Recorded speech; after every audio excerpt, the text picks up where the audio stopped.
may nangyari doon sa airport kasi hindi ako nakapigil sa... Pati ba naman yung sabi ko, putang inang liit-liit niyan, pakialaman mo pa. So, kilala ako, sabi ko si Mayor Duterte ako. Putang ina mo, sipain kita dito ngayon. Kasi gano'n yan, pahirapan na talagang walang kakwenta-kwentang. Diyan lang kasi tayo, diyan kayo makatulong sa akin para mawala ang katiwalian.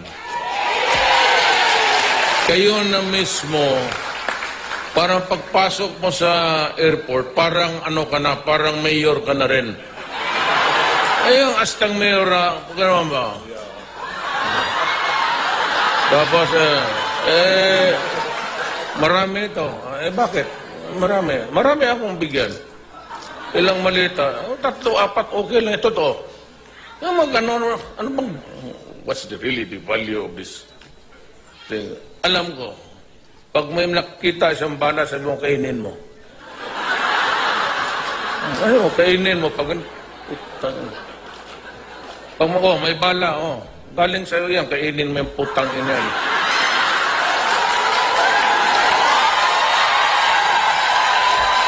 Pag hindi mo kainin kita buhay dito, just be assertive, tapos kung sa publiko ka, create a scene. Yung magbula ka. Tapos sabihin mo bakit? Na ngayon, pag may number. Ngayon, sa Pilipinas, may PTB4 tayo. After the news, sa umaga, I will require mga 1 hour. Text lang kayo. Text mo lang. 888 man yan, text. Dito if you want to name the officer, fine. Sabi mo, ito si Alejandro Martinez, empleyado dito, hiningian ako ng ganon. Lalabas yan sa screen. So, the people of the Philippines would know anong ginagawa nitong ulol na to. Lahat yan, police, military, custom, lahat. Ngayon, in fairness and in obedience to the rule of the right to be heard, bigyan ko siyang panahon. Sagutin rin niya doon sa text. Limited to few sentences. Hindi po totoo yan. Ganun. Ngayon kasi wala naman tao magwala ng pera na lang kung ang nire-report mo inano mo kasi walang sustento sa iyo. Gano'n yung mga ulol na yan eh. Yan ang ayaw ko dyan. Mag-iwan ng asawa tapos ano to? Galit. Ako ang iniwan, ako pa ang susustento. Baliktad. Itong mga unggoy na to, iniiwan yung asawa, sumasama sa bata, ayaw pa magsustinto. Ang nangyari sa buhay ko, iniwan ako ng asawa ko, ako ang nagsusustinto hanggang ngayon. Hindi, okay lang, di ba? Kaya nung patawa ito, pero pasaway, pero mabuti lang. Nung nag-oath ako, President, Pilipinas, asawa kong number 1 nandito, yung number 2 nandito.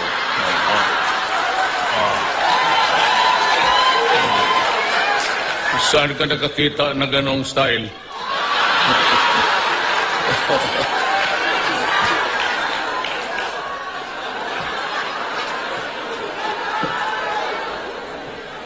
You know, there are things which you cannot avoid in life. But you have to be fair. Yan ang ginagawa ko sa lahat ng bagay sa gobyerno. Just be fair to your fellow men. Ngayon, kung hindi mo talaga kaya yung sweldo mo, maliit naman talaga ang sweldo mo. Kaya sabi ko, ako po yung nagsisikap that we will earn more so that by the time, ito ang pangako ko at sana naman sa Diyos sa inyo, na ang pagtrabaho niyo sa labas hanggang dyan na lang. Next generation, Pilipinas na.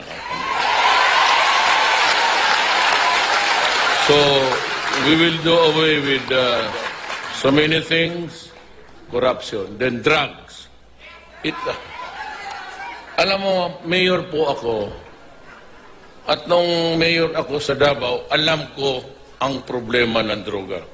Kaya pa noon, binibira na ako ng human rights.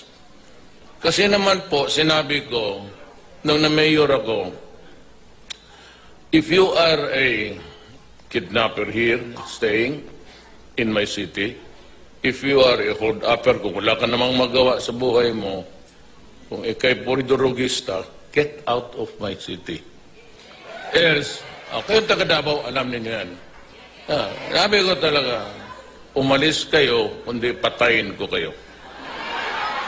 So, yan ang, do not destroy the generations to come because I will not take it just like that.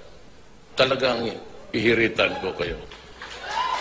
Sa Davao, we progress not only by leaps and bounds, but we overtook all cities sa Pilipinas in the early stages. It was about 4. We're hitting 7 at one time. Kaya lang, there's always a limit sa space pati yung pangyayari sa bayan natin. But we were the highest. Ngayon, ganito rin sana ang gusto kong mangyari sa Pilipinas. Early on, I gave the same warning na huwag ninyong sirain ang bayan kong Pilipinas kasi hindi ko matanggap yan. Talagang papatayin kita. At huwag ninyong sisirain yung mga anak namin kasi yun ang magsubo ng lugaw kung ako'y inutil na. The reason why we protect children is because pagdating natin sa edad, sila na yung bibili ng medicine. Hindi naman sila na yung magpakain, oxygen, hospital, lahat. So, we take care of them. We gave a premium, yung importansya talaga sa tao. Ngayon, itong mga kalaban ko, well, kami sa local, yung nag-umpisa talaga ng garbage na yan, sabagay, yung iba totoo. At hindi naman lahat. But anyway, kung saan dyan ang totoo, ito hindi. Basta sinabi ko, ayaw ko. So, that started itong druga-druga tapos patayan. Noong nagpresidente ako, alam ninyo, sa totoo lang magprangkahan tayo. Tignan ninyo ako sa mata ninyo. It was not until I became the President na lumabas na ang totoo sa bayan natin. Hundreds of thousands. Pati ako natulala. Alam ko sa Davao problema ba ito? I started to squeeze everybody. Lumabas ang totoo. The naked truth was that we are a nation na napakaraming addict. Itong Amerika, itong mga EU, itong mga progressive countries, they kept on hammering the issue against me. Sabi nila, marami na 3,000 na daw ang patay. Hindi na lang inisip ng mga ulul na to, putang ina nila,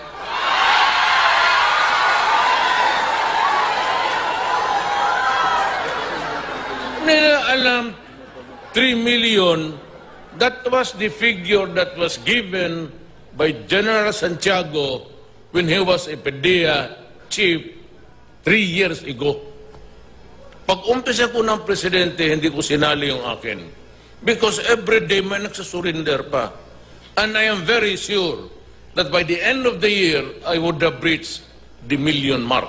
700, 800, 800 something na tayo. So kung idagdag ko yan lahat, that's about 4 million drug addicts in my country spread around the entire Republic of the Philippines. At ito ang dapat isipin ninyo. And I don't know about, sabi ko sa military pati police, gusto ninyo kayo, bukang hindi ko kaya. Ganito yan. halos lahat ng mga barangay captains sa negosyo. Madali ang negosyo. Madali ang pera eh. Police. Wala masyado sa military. Few. Police, barangay captain, mayors and governors, judges. We are already into the narco politics. Kasi yung mga barangay captains are elected. Mga kagawad, councilors, mayor, governors. Kaya ako hindi pumayag ng election, sinabi ko kay Speaker Alvarez. Nandito po si Speaker, pakipakilala ko. Ayan. Huwag ka lang magalit. Siya pati ako pareho. Dalawa ang...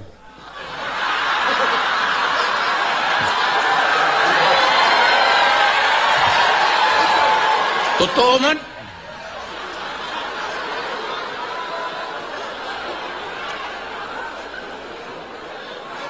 What am I supposed to do with 4 million?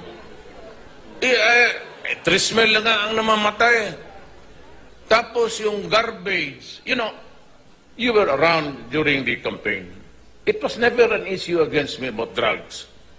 It was not until after I was hitting the rating na dumikit na ako doon sa 32, 33, 34, tapos 27. Doon, last minute na basura, na ako raw may deposito sa bangko, may deposito akong bilyon, ba't pa harap kayo dito? Wala na, doon ako sa ibang papasyal-pasyal. So, lumabas yung issue. But, yun yung binusura na sa akin. Ngayon, pinatuloy nila. Tawag ng yellow fever.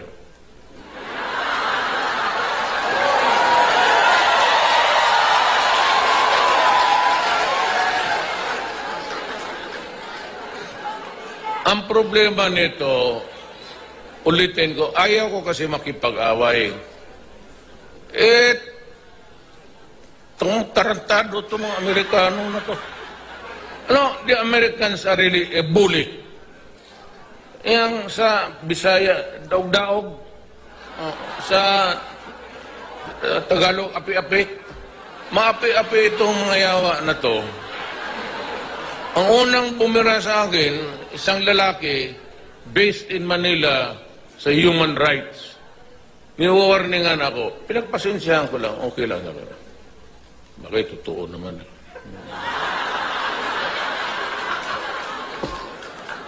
Tapos, binibira ako ng State Department. Then there's this lady sa office of the President, then Obama. Alam mo, nung mayor ako, binibira na nila ako. But that was different because mayor lang ako. Ngayon, kung gano'n lang ang tingin nila sa akin, if that is how insignificant my existence in this planet is to them, okay lang. Kasi mayor lang ako. Kung naging presidente ako, I carried the burden of sovereignty. So kung talagang mapapahiya ang Pilipino sa labas, sabihin pinatay pala niya, killer pala yung presidente. Baski na yellow yan o blue or black, mapapahiya yan in public. Mas lalong magalit nga tuloy sa akin. But then, it will put everybody in a very awkward position outside. Dito sa Pilipinas, sige, bakbakan tayo, politika. Alam kayo, mga taga, alam niyo, basura lahat yan. Okay lang. But to chastise me, to reprimand me, tapos takutin ako, dito ako pumutok, kaya ako nagpuputang ina. Alam niyo bakit? Alam niyo kung bakit? Alam niyo kung bakit? Binabastos kasi tayo. Pag sabi na, human rights, like to remind the president that if find out there's a violation, he can be tatakutin pa akong ipakulong. Putang kulong. Ikaw, putulan ko ng ulo. Tapos sabihin pa, then we'll begin to cut aid and assistance. That's the demeaning statement. Ano, para akong aso na unleash, na magtapon sila ng pan dyan, pipigilan ng aso. Ako naman, tahol ng tahol, hindi maabot yung... Yun ang gusto ng mga...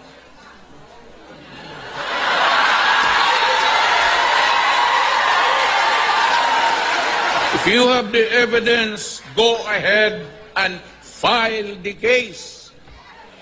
Wala akong problema. I can rot in prison for my country. Yan ang nagbubuhay. I am not a Filipino for nothing. Baski ganito lang kami kapobre, wag do not fuck with our dignity.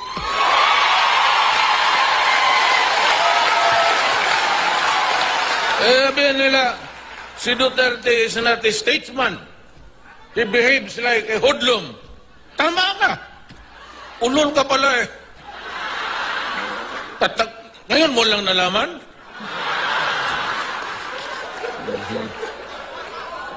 Ganon ako, ganito, ganon. Hindi na bali, basta ganito yan eh, para sa lahat. And this is really for all of you Filipinos and for the entire world. Baski anong bagay magka-diferensya, wag lang basta bayan na ang pag-usapan. Tangina, hindi talaga tayo magkaintindihan. Drugs, 4 million, narco-politics na. With the election of De Lima, the national portals of narco-politics has entered the political life of our country. Kaya sabi ko, how do you solve now the 4 million? Yan ang hindi tinitignan ng Amerikano. Ang tinitignan lang niya, yun na mamatay ng mga drug addict. If at all. Ang iba doon, talagang sinalvage. Ewan ko kung sino. Yung iba, binabalot pa ng plaster. Sabi ko, we are not manufacturing mummies. Parang mami ng Egypt eh.